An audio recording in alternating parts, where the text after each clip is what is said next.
ایک دفعہ ایک لڑکی جو کہ مذہب کے اعتبار سے یہودن تھی، وہ مسلمان ہو گئی۔ اس کے مسلمان ہونے پر اس کا والد اور اس کی پوری فیملی جو تھی بڑی پریشان تھی۔ وہ چاہتے تھے کہ کسی طریقے کے ساتھ کہ دوبارہ اپنے مذہب میں لوٹائے، لیکن وہ لوٹنے کا نام نہیں لے رہی۔ بڑے جتن کیے، کبھی اس مبلغ سے ملے، کبھی اس مبلغ سے ملے، کبھی اس سے اس کی برین واشنگ کرواتے رہے، لیکن وہ تھی کہ ایک ہی اس کی رٹ تھی کہ میں نے مسلمان ہی رہنا ہے۔ وہ سراپا پریشان رہنے لگا۔ ایک دفعہ اس کا اور اس کے والد کا گزر ایک بستی سے ہوا۔ اس بستی سے گزرتے ہوئے اس لڑکی نے مسجد کے لاؤڈ سپیکر پر اذان سنی۔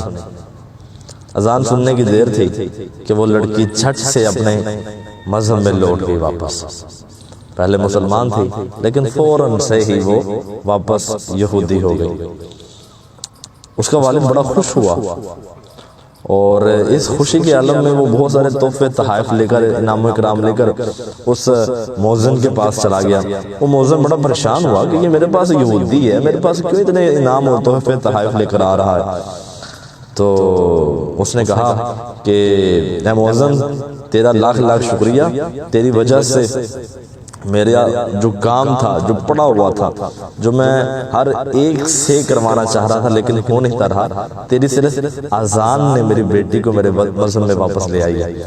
وہ بڑا پریشان ہو گیا مؤذن۔ اس نے کہا کدھر ہے تمہاری بیٹی؟ وہ بیٹی سے ملا تو پوچھتا ہے بیٹا ایسا کیا ہوا کہ تم اسلام کو چھوڑ کے دوبارہ اس مذہب میں چلے گئی؟ اس لڑکی کا جواب سننے والا اور لمحہ فکریہ ہے ہم مسلمانوں کے لیے۔ وہ لڑکی بولی کہ جس کا بلانے والا اس طرح سے بلا رہا ہے اپنے خالق کی طرف، اس کا خالق کیسا ہوگا؟ یہ ایک لمحہ فکریہ ہے مسلمانوں کے لیے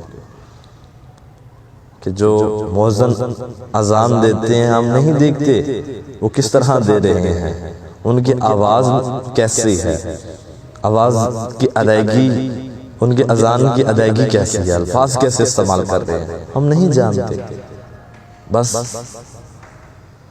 اذان دے دیتے ہیں۔ میں اٹھ کر چلا جاؤں گا، اذان دے آؤں گا، کوئی دوسرا بچہ 15 سال کا بچہ بھی اٹھ کر اذان دینے لگ پڑے گا۔ ایسے بلاووں سے اسلام کی طرف لوگوں کو رغبت نہیں ہونے والی۔ اپنا بلاوا بہترین کرو، بلانے والوں کو بہترین کرو۔ جب تمہارا خالق بہترین ہے، خالق نمائندہ بہترین ہے، تو نمائندے جو مزید آگے نمائندے ہیں ان کو اپنے اندر بہتری لانے پڑے گی، تھوڑی سی تبدیلی لانے پڑے گی۔ شکریہ۔